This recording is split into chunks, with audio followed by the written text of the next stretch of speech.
But for now, let's get to some football. The Route 501 rivalry is always one of the best grudge matches in LL League football. Warwick and Manheim Township high schools are literally 5 miles apart on Lidditz Pike. Now, this history goes all the way back to 1950, with the Blue Streaks leading the series 41-13 with 2 ties. Warwick's last win against Township came in 2016 on a Hail Mary, and before that, it was 2002.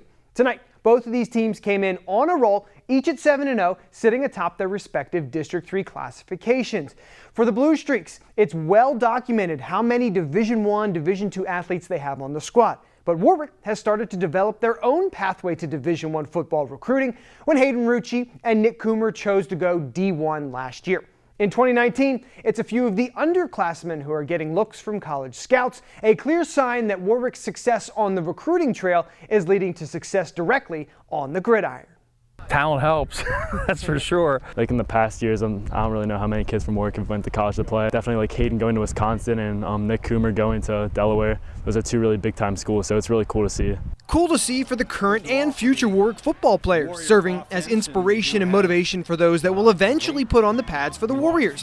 Right now, a couple of current Warwick players are enjoying the recruitment process. College scouts have come calling for the Warriors' offensive weapons like quarterback Joey McCracken, wide receivers Caleb Schmitz and Trey Glass, and overwhelmingly in the case of blue chip lineman Nolan Rucci. In Nolan's case, the offers just keep coming in because he's an unusual specimen, let's put it that way, as big as he is and as athletic as he is. Rucci towers over the competition at 6'8", 277 pounds. Just a junior, he's already received 22 major college scholarship offers from some big-time Division I programs ranging from all over the country. Miami Hurricanes on the East Coast offered on October 2nd, which was right on the heels of a prestigious West Coast offer. Stanford, and then before that was Oklahoma, and then a few other ones are just Michigan, Penn State, LSU, Texas. It's really cool, talking to those head coaches and, that you see on TV on Saturdays, and it's just great to, watch some Saturday football and see, I have an offer from that school, an offer from that school. It's really cool being through that process. You start talking about the Clemsons and the Stanfords of the world, that's pretty elite level recruiting. Nolan's recruitment really began over a year ago when he burst onto the scene as a gigantic sophomore prospect oozing with Division I potential.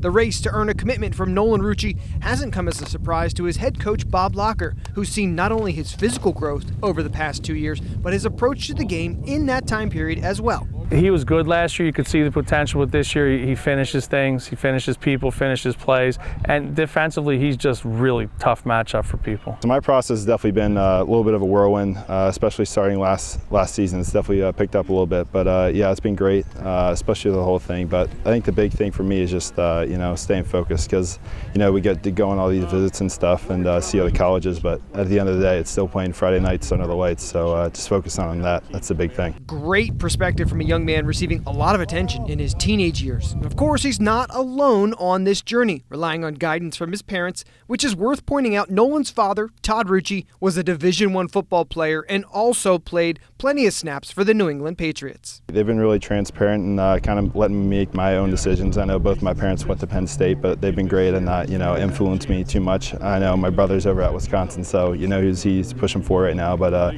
yeah, they've been great. As for some of Nolan's teammates, Schmitz and McCracken, their journeys are just beginning on the recruiting trail. Caleb and Joey are both getting looks. As the season progresses, I think that'll solidify itself a little bit. Their play will take care of itself. I absolutely know for a fact they're both college-level football players. It doesn't matter where they wind up. That's a question people will be asking for the next year. Which college will they pick? For McCracken, he's gotten some early interest from schools in the PSAC, the Ivy League, and yes, the ACC has come calling too. It's been really cool to just get to a bunch of different schools and just check them out. Yeah, I was at Syracuse this past weekend. 2 weekends ago, I was at Princeton. And I went to Kutztown over the summer, so I just look forward to getting to more schools throughout the season. Just really, it's a good experience. It's really cool just to see everything. For Caleb Schmitz, he's taken his fair share of visits too.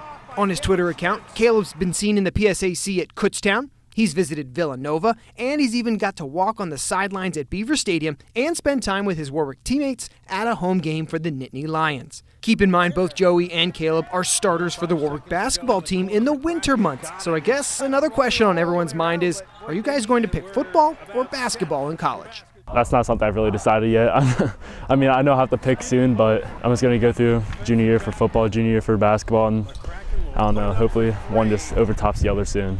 Still plenty of time to make a decision for all of these guys, and plenty of time for other college scouts to catch on to what's going on in Lidditz.